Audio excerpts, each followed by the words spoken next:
ছোটবেলা থেকে নিয়মিত ক্রিকেট খেলতেন। স্বপ্ন ছিল ক্রিকেটার হয়ে একসময় নাম লেখাবেন জাতীয় দলে, লাল সবুজের জার্সি গায়ে খেলবেন দেশের জন্য। তবে পায়ে চোট পেয়ে সে স্বপ্ন হোঁচট খেয়েছে শুরুতেই, তবে হাল ছাড়েননি। ক্রিকেটার হিসেবে সফল না হলেও ক্রিকেট ব্যাট তৈরি করে সফল হয়েছেন জিয়াউল হক।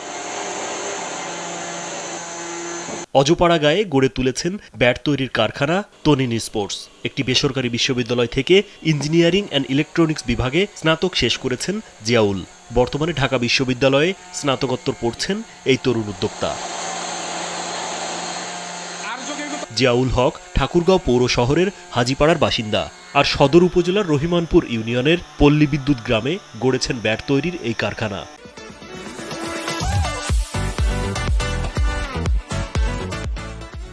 কারখানায় গিয়েই চোখে পড়ে ক্রিকেট ব্যাট তৈরির এক মহাসমারোহ।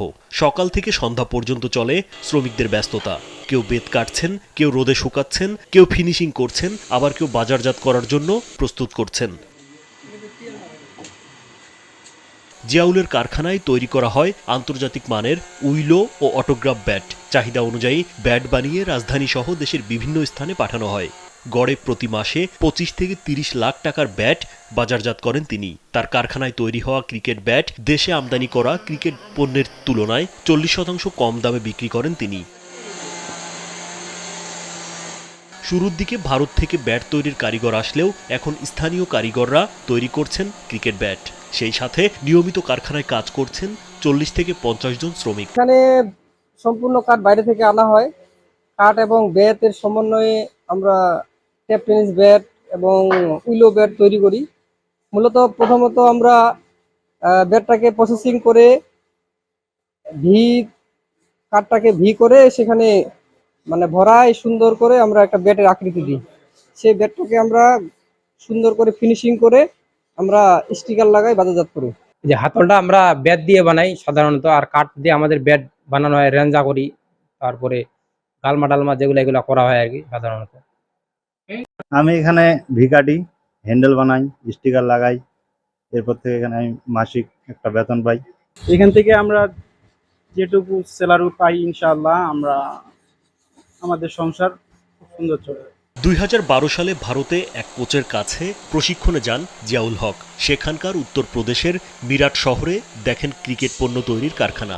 দেশের চেয়েও সেখানে প্রায় অর্ধেক দামে বিক্রি হয় ক্রিকেট সামগ্রী। পরে 2016 সালে নিজের ডাক নামে গড়ে তোলেন তনিন স্পোর্টস নামে ক্রিকেট ব্যাট তৈরির কারখানা।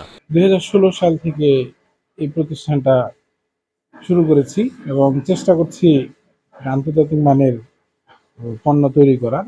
এবং আমাদের মোটামুটি বাংলাদেশের শুরু ডিস্ট্রিক্ট পঞ্চগড় থেকে কক্সবাজার পর্যন্ত অলমোস্ট সমস্ত ডিস্ট্রিক্টগুলোতেই পৌঁছানোর, এবং মোটামুটি আমরা প্রতি মাসে 500 থেকে 1000 বা এর মধ্যে আরো বেশি উন্নীত করার চেষ্টা করছি উৎপাদন করতে, এবং গুণগত মান নিশ্চিত করার লক্ষ্যে আমাদের এই প্রচেষ্টা। জেলা শহরের মধ্যে ব্যাট তৈরির কারখানা উদ্যোক্তাদের মাঝে নতুন প্রাণ সঞ্চার করেছে।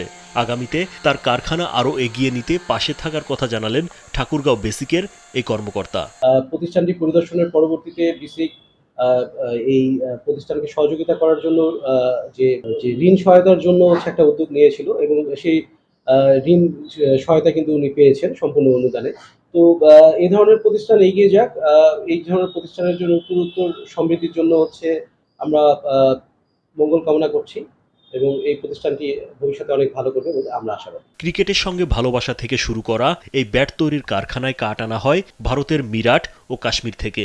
জিয়াউল হকের ব্যাট এরই মধ্যে বেশ খ্যাতি কুড়িয়েছে ঠাকুরগাঁও সহ সারা দেশে। রাজীব বিশ্বাস, কালবেলা।